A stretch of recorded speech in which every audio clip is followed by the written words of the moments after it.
What's up, guys? Welcome back to another role breakdown video. Today we're going to be talking about the Netrunner, one of the most popular roles in Cyberpunk as a genre, but not in Cyberpunk the tabletop RPG. And we're going to tackle it and talk about it and dissect it and do everything we can to try to figure out what a Netrunner is. But before we do that, I need to guide you guys to our community-run Discord. It is a Cyberpunk Red and 2020 fan-made Discord. It's open to anybody that's looking to play in a game or GM a game or is looking for resources. We got some cool people in the community making tokens for your Roll20 game and all kinds of other stuff like battle maps, you name it. The link will be in the description below. Don't be shy, come and join us. Secondly, make sure you check out my new solo podcast, Tabletop Cyberpunk. I talk about Cyberpunk Red and 2020. I talk about power gaming in the last episode and, war stories and origin stories and anything that has to do with the tabletop Cyberpunk game. This Thursday, as of this video, July 9th, 7 p.m., Thursday, Pacific Standard Time, Cyberpunk On The Spot. We will have our session 3. You guys are welcome to join us live. The video will be up after that. It is an open to public Cyberpunk Red 2020 hybrid game. Anybody can play. I have some videos in the channel if you guys are interested in checking it out or maybe joining and want to know what it's all about. It's in there. Make sure you guys check it out. It's a lot of fun. We're having a great time, and I even talk about it on my podcast. All right, just want to tell you guys about Cyberpunk On The Spot. And finally, make sure you join all my social media, Twitter, Twitch, Instagram, TikTok, you name it, Facebook, I'm on all of them. Join so we can connect, so we can be a community and meet each other. Now let's get on to it. So in this video, we won't be really talking about the Netrunner rules or anything like that. I know a lot of you that are probably watching this video have read the 2020 core rulebook and you're like totally skipped the Netrunner side of it, much like I did. But this video isn't about which system is better, what the system's all about. This is about the Netrunner at their core. Who are they? What are they? Let's get in the headspace of a Netrunner and why you would make one for your game. The first thing we're going to talk about is what is a Netrunner. Then we're going to talk about examples of a Netrunner. And finally, I'll give you guys a different take. We'll talk about how to make your Netrunner more interesting. First of all, what is a Netrunner? Well, the Netrunner's special ability is called Interface. What it basically means is they are proficient in using a cyberdeck, which is an electronic device designed for hacking into the net. The cyberdeck allows the Netrunner to execute a variety of commands in the net, and these commands allow them to weave a tapestry of digital destruction, or even to sneak into a heavily guarded data fortress to withdraw vital information. Maybe they're doing it for profit, maybe they're doing it for blackmail, or maybe they're doing it for revenge. It's really up to the Netrunner.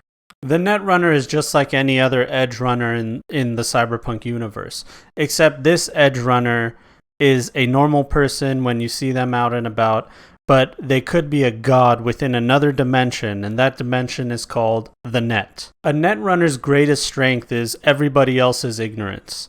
You guys have seen it in your life. You have family members that barely know how to use technology just to its basic core. They're checking emails and checking their Instagram, and anything beyond that is just too much for them. That ignorance may cost somebody their identity or may cost them thousands of dollars from identity theft related matters. But the Netrunner is the guy that's hacking the identity. The Netrunner is the code whisperer. He knows how to navigate through this net. He knows the technology. He knows the most up-to-date things and is up with all the technological advances that are in the dark future. So the Netrunner might look like an unassuming person, but really they are deeply connected to the present and to the future, because the future is technology. They are understanding the cutting edge. They're understanding that the edge will go dull someday, and they have to be ready for the next edge to come through. Here's just a small list of what Netrunners can do within the tabletop game. Netrunners can hack doors, they can hack cameras, databases, traffic lights, police evidence, security systems, cyberware, and much, much more. Those are just a few examples. This makes them a really powerful asset in a group of edge runners. When you got your solos together and your nomad and your medtech, there's always a limit to where they can get to. They can go and break down the door, jump in, and kill everybody, sure. But with the Netrunner, they can do a little bit of finesse, take over the automated turret system, open up the front door, open up the back door, release the prisoners, hack the cameras and see where the guards are standing so we can shoot through the wall, shoot them in the head, and get in without any of us suffering any casualties. These are the type of things that Netrunners can facilitate. And that's just child's play. They can write programs that'll go into a system, duplicate itself, and collapse the entire thing within itself. It'll reach all the way to the corporate headquarters, all the way to Arasaka if it needs to. That's how powerful a Netrunner can be. And that's the kind of stuff a solo and a rocker boy can never do in their wildest dreams. As much as a rocker boy gets on stage, sings his song, and gets the people to sway in his position and political views, the Netrunner in his room, in his office, on his computer, can write a mean little program, send it in, and forget it. Of course, there is no action without consequence, and if a Netrunner thinks that they're cavalier enough to go around messing with Arasaka databases, well, they might see some Arasaka solos in their room at 3 a.m. with guns drawn. Now that you have an understanding of what a Netrunner is, how powerful they can be, let's talk about examples of a Netrunner. If your special ability of interface is a 1, you're really a nobody. You could barely print a document, you can't hack anything. The only programs that you can execute are the ones that are given to you. You know what the commands on the cyber deck are, but you really don't know what they all do and what's the best combination or strategy. You're really just getting into it. If you have an interface level 5, then you're actually a pretty well-established Netrunner. You're nothing to be sneezed at, alright? You have some programs that are out there, people have heard of them, you've gotten into most data fortresses that you've come across, and on top of that, you're probably a part of some anonymous hacker group or know a bunch of other Netrunners within the net that can help you out and have made a community. You're in it. This is you. This is what you're doing. You're the hacker guy. At an interface level 10, are you Raish Bartmoss? Is he even real? Are you even real? Are we in the Matrix? That's what level 10 is all about. You make people question their reality with the kind of things that you can do with technology. You can get into any system, and people as powerful as corporates that are in the highest upper echelon, they'll crumble to the kind of blackmail that you can throw at them. You know their deepest, darkest secrets because you've been inside their systems for years and there's nothing they can do about it. Any Netrunner or Black Ice program they send your way, you've seen it a million times. You laugh at it. You make it backfire. You throw 10 different Black Ice programs back at them. So really, instead of taking you as an adversary, they just want you as an ally. Everybody wants to talk to you. Everybody wants to work with you because they have powerful future plans and they need someone like you to execute them. That's how powerful an Interface 10 Netrunner can be. The typical Netrunner is usually anonymous and some kind of infamous person.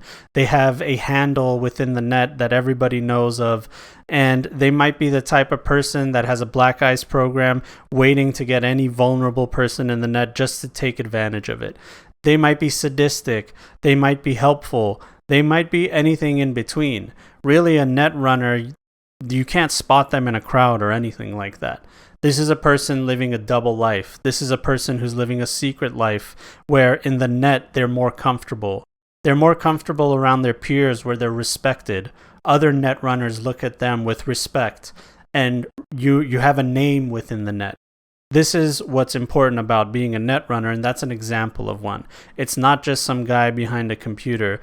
This is a god that is chained in this reality that we call the real world or the meat space, and a god that is free in the net to do anything they want, bend reality to their will, as everything that we rely on is connected to the net or technology in some sort of way.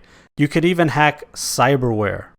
Now, we've talked about what a netrunner is. We've talked about examples of a netrunner.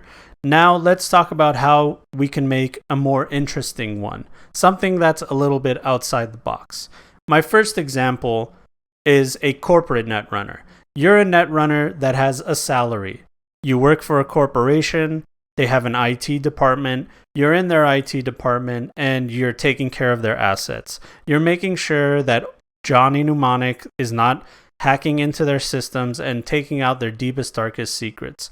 And you find a point of pride in working for the company and being a company person, working hard for them and using your skills for good. Other netrunners might look at you and they might say that you sold out to the man. But when you're on the 40th floor of your luxury condo looking out at the corporate center, it's not so bad being a company man who sold out. My next example is law enforcement. You might work in the IT department of some law enforcement agency, one of the only ones that have survived the collapse and are part of the government or part of a free state. You've gone through the academy, you've had pistol training, you've had hand-to-hand combat training, you've had all the stuff that you need to get through the academy. But once you got out, all your buddies went out on the field and you went to their cybercrime division. And in that place, you were able to do some good and be the good guy for once and catch the bad guys using top-of-the-line equipment that the city has had, probably corporately paid, and making sure that you can help investigators get the bad guys that are out there. Of course, you could also be taking advantage of the fact that you have top-of-the-line equipment and you have this authority of being some kind of law enforcement agent and maybe using that power for your own personal gain. I mean, it's up to you. It's the dark future, right? So in conclusion, what I can say about the Netrunner is, if you've ever had an inkling of wanting to play a Netrunner and the rules really just held you back, I think that you should try to take that leap, because even if you understand it a little bit and work with your GM, there is a possibility that you can make a really cool character. The Netrunner is the wild card. The Netrunner is the ally that does the things that nobody else can do and is almost like a magic mage or something. They know this secret language. They know this other dimension where all of us, we've heard about it, but we don't really understand it. The Netrunner moves among the code and the ones and the zeros and everything so they can survive in their own way. And that's what the dark future is all about. Remember, it's survival. It's getting your own. Everybody you know is already dead. It's just you. So use whatever knowledge you have for your survival. And the Netrunner uses the net for their survival. Now, I want to thank you guys for watching. I know it's been a while since we've done a role breakdown. We got one more role left. It is the cop, or I believe it's called Lawman in Red. We are going to do that next, hopefully soon. I want to thank you guys. Make sure you like, you subscribe, you do all the cool things that you do to make this channel work and make it get to where it needs to. We're really close to 1,000 subscribers, and I just want to tell you guys that I really appreciate this journey that we've been on together. I can't wait to make more videos, and there's plenty of Cyberpunk to talk about. All right, take care, guys. We'll see you on the next one. Bye bye.